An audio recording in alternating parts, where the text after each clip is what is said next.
birds fly. The beach allows me time to wonder. It's the closest place I can reach that gets me to the furthest point away from worry. Birds offer up their wings so I can fly out of my own thoughts. How is it the birds can fly? Their wings beat, as does my heart. They make me look up rather than forward. I watch them surf in the wind. My hand mirrors their effortless ballet. They dance amongst an unfiltered sky. It looks different without a filter.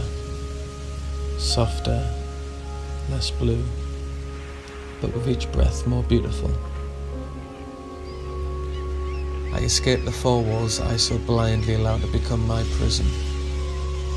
Through bone, through stone, I climb over self-conscious barriers.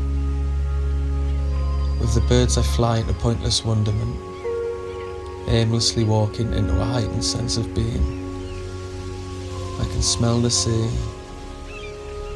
hear the waves, and touch the sand, reminding myself that there is beauty beyond worry. I realise that I have the capacity to free myself. I can take off the restraints I've allowed the privilege of comforting me. I can allow myself to wonder. How is it the birds fly?